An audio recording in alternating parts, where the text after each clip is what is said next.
pagkakataon natin na makapanayam muli ang gobernador ng Bulacan. Of course, ang sikat na aktor at leader ng Bulacan ay si Governor Daniel Fernandez. Thank you so much for giving us a time na makasama dito sa Ulala's Touch. Anyway, Gob.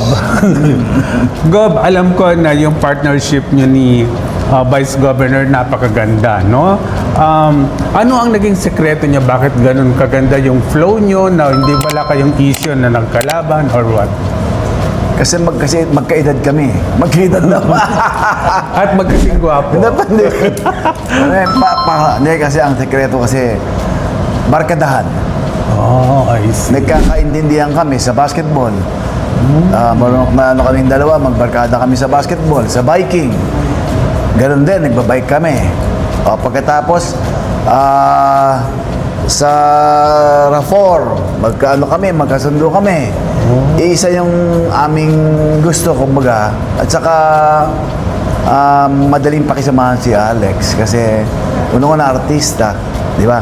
Pagkapwa mo artista, siyempre alam mo na yung ugali ng tao, alam mo na kung ano yung karakter ng tao, alam mo na kung ano yung gusto niya, ganyan. Ang pinakamaganda rito ay, kumbaga ay, ang sikreto namin ay sikretong hindi politika, kundi sikretong barkadahan. Barkada. Kaibigan. Matalik na kaibigan. At ganoon din, at siyempre yung pamilya na, dikit din sa akin yung pamilya na.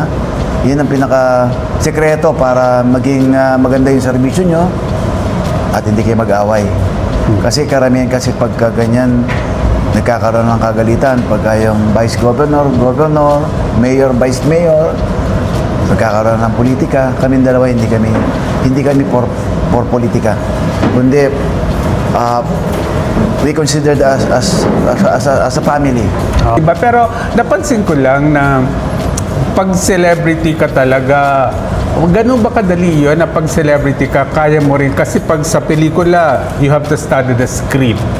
But governing the lalawigan, parang ikaw ang gumagawa ng sarili mong script, di ba?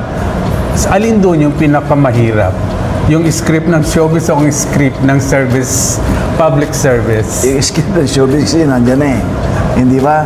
Nakagawa na eh. Pero yung script ng politika ay ikaw ang gagawa. Innovations, hindi ba? Kaya ikaw dapat ang mag-innovate, ikaw dapat ang mag-create, ikaw dapat ang magli-lead. To be a leader is very hard talaga. Kailangan ay meron kang tinatawag na vision kung saan ka pupunta.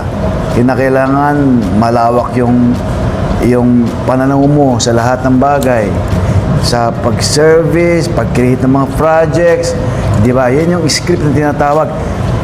Yung kasing sa showbiz kasi, gagawa ka ng pelikula, nandiyan na yung script eh. Ginawa na ng scriptwriter. Sa politika, ikaw ang scriptwriter, ikaw ang director, di ba? Ikaw ang producer. Nandiyan lahat.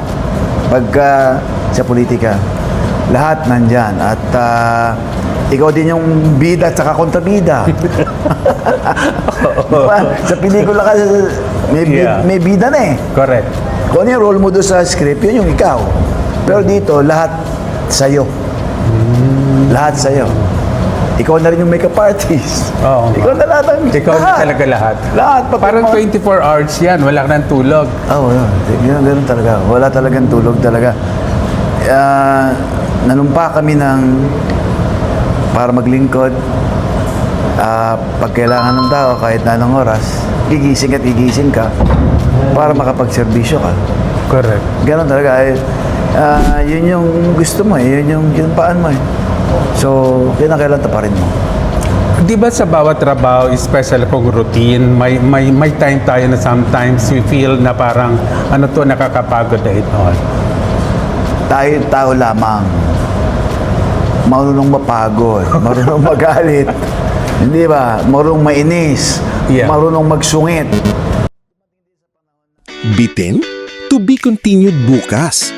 Para updated sa showbiz happenings, mag-follow at mag-subscribe na sa Olala's Touch. Abangan ang Part 2 revelasyon ni Bulacan Governor Daniel Fernando. Dito lang yan sa Hawak Namin ang Truth. Ulala Stars.